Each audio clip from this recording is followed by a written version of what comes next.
Guys, कैसे हैं आप सभी लोग। तो दोस्तों, आज फिर से एक बार आपका स्वागत है मेरे अपने यूट्यूब चैनल डी के बॉस पे।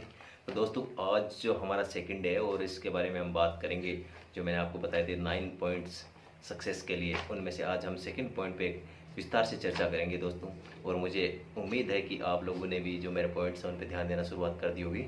तो दोस्तों, इसके बारे में हम जब बात कर रहे हैं, आज जो हमारा जो सेकंड पॉइंट है वो है कि आपको स्टडी अवर के लिए जो टाइम टेबल है वो किस तरह से मैनेज करना है। दोस्तों, अगर आप जल्दी उठते हैं तो मैं आपको एक चीज़ सजेस्ट करूंगा कि आप सुबह के अपनी जो दैनिक रूटीन के कार्य करने के बाद, स्नान करने के बाद दोस्तों, आप कम से कम भी आपको जो रेगुलर जो दिन का जब शेड्यूल मेंटेन करना है वो इस तरह से करना है कि आपको हर 2 घंटे के बाद कुछ ब्रेक लेना है। आपको ऐसे नहीं करना कि 10 घंटे आप रेगुलर स्टडी कर रहे हो, 4 घंटे आप रेगुलर स्टडी कर रहे हो। उस तरह से दोस्तों आपको शेड्यूल फिक्स नहीं करना। आपको शेड्यूल इस तरह से फिक्स करना है कि जो सबसे हार्ड सब्जेक्ट है, जो ऐसे लगता है कि इसमें मुझे कुछ रिमेंबर करने की ज़रूरत है, कुछ चीज़ें याद करने की ज़रूरत है, तो उन सब्जेक्ट को मैं सुबह अर्ली मॉर्निंग पढ़ूंगा, जब माइंड एकदम फ्रेश होता है। जब कोई भी थॉट्स हमारे माइंड्स में, जब हम सो के उठते हैं तो काफ़ी सारे जो हमारा माइंड है वो कुछ देर के लिए थोड़ा रेस्ट पे रहता है, तो वो क्या, वो थिंकिंग बंद हो जाती है। ओवर थिंकिंग है जो भी है, तो सारी चीज़ें बंद हो जाती है। तो उसके लिए हमें सबसे पहले करना है, जो ऐसा सब्जेक्ट जिसको हमें थोड़ी दिक्कत आ रही है उसको सबसे पहले अर्ली मॉर्निंग उठाएंगे। सबसे पहले अपना रात को सोते टाइम अपन एक शेड्यूल सेट करेंगे, कल कल मुझे ये सब्जेक्ट पढ़ने हैं। और इस सब्जेक्ट में भी आपको क्या क्या सब सब्जेक्ट पढ़ने हैं, मतलब सब्जेक्ट्स तो आपको पढ़ने ही है, उसके अंदर आपको, जैसे मान लो आपको अर्ली मॉर्निंग, मान लो आपको वोकेब याद करनी है, तो आप क्या करेंगे, आप एक डिसाइड करेंगे कि मुझे 100 वन वर्ड सब्स्टिट्यूशन याद करने हैं, 100 मुझे सिनोनिम्स एक बार देखने हैं, 50 मुझे एंटोनिम्स देखने हैं, एक मुझे पैसेज सोल्व करना है। तो दोस्तों, आप अर्ली मॉर्निंग सबसे पहले जो चीज़ों को आप याद करना चाहते हैं, जिनको आप थोड़ा कि यार ये चीज़ें मेरे मेमोरी से बहुत जल्दी निकल जाती है, इन चीज़ों को मैं ध्यान में रखूँ।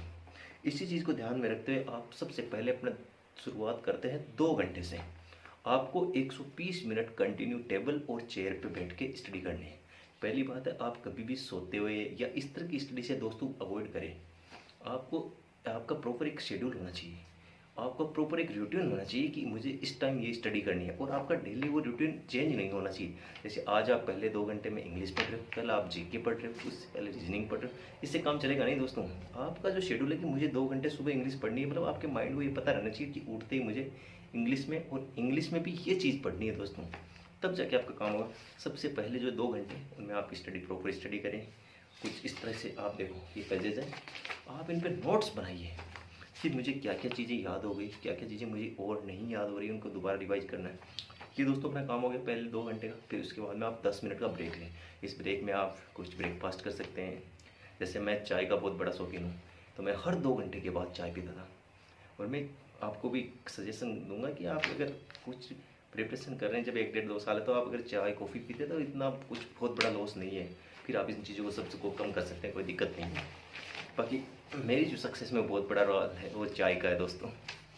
दोस्तों, इसके बाद में जो बात करेंगे, ब्रेक हो गया। इसके बाद लेकिन आपको ब्रेक है वो एक लिमिट का लेना है। ऐसा नहीं कि आप ब्रेक लिया 2 घंटे के, फिर आपने आधा घंटा निकल गया, 1 घंटा निकल गया, मोबाइल, जो भी मोबाइल चलाना है आपको, जिससे भी बात करनी है, कुछ भी करना है, इन 10 मिनट में करिए। चाय भी पीनी उसी में 10 मिनट में करिए। फिर आप अपना वापस से शेड्यूल बैठिए कि भाई मुझे 10 मिनट या 15 मिनट हो गए। इन 15 मिनट के बाद आपको वापस से पढ़ाई शुरू करनी है। फिर आपको नेक्स्ट 2 घंटे तक और पढ़ाई करनी है। जब आप 2 घंटे फिर पढ़ाई कर लेते हैं, फिर आप एक ब्रेक ले सकते हैं आधे घंटे का। उसमें आप खाना वगैरह जो भी खाना है, लेकिन दोस्तों ये 30 मिनट से ज़्यादा ब्रेक नहीं होना चाहिए। उसके बाद आप फिर से 2 घंटे पढ़ाई कीजिए, फिर आप चाय पी सकते हैं। दोस्तों, अगर ऐसा करके आप 8 से 9, 9.5 घंटे अगर आप डेली स्टडी करते हैं, तो मैं आपको गारंटी देता हूँ कि आप 1 साल 1.5 साल के अंदर किसी भी गवर्नमेंट जॉब को आराम से इजीली क्रैक कर सकते हैं। लेकिन आपको शेड्यूल ये फिक्स रखना होगा कि मुझे अगले 2 घंटे में क्या पढ़ना है और मेरा डेली का रूटीन क्या है। दोस्तों, ऐसे नहीं कि आज आपने कोई सब्जेक्ट उठाया, उसको 2 घंटे पढ़ लिया, और पढ़ा तो उसको 10 घंटे पढ़ लिया, इंटरेस्ट नहीं है तो नहीं पढ़ा, ऐसे काम चलेगा नहीं। एक प्रॉपर शेड्यूल होना चाहिए, एक प्रॉपर टाइमिंग होनी चाहिए कि मुझे इस टाइम ये सब्जेक्ट पढ़ना है, इस टाइम मुझे ये सब्जेक्ट पढ़ना है। उसके बाद आप, और आपको जब आप ये शेड्यूल पेड करेंगे तो आपको ये पक्का पता रहेगा अगले दिन कि मैंने कल ये चीज़ मिस कर दी। और जब आप अगले दिन आएँ तो जो कल 2 घंटे में पढ़ा उसको एक बार आप देख लें। शुरू के 10 या 15 मिनट में एक बार मान लो ऐसे कि हाँ मैंने कल ये पढ़ा, ये मुझे कुछ याद है। दोस्तों, ये शेड्यूल फॉलो करेंगे अपन 6 दिन तक। और 7वें दिन अपन को करना क्या है, एक बार जो पूरा 7वें दिन अपन नया कुछ भी नहीं पढ़ेंगे, वही चीज़ें पढ़ेंगे जो 6 दिन में, पिछले 6 दिनों में रिवाइज की है, जो 6 दिन में पढ़ी है, उनको एक बार तो अपन डेली देख चुके हैं, अब आपको उसको एक बढ़िया से पॉपुलराइज करना है। और दोस्तों आपको मॉक्स वगैरह भी देने ज़्यादा से ज़्यादा। दोस्तों ये मेरी शानदार ट्रिक है, अगर आप इसको फॉलो करते हैं मैं 100% कहता हूँ मिस्टेक्स की कोई गुंजाइश नहीं है।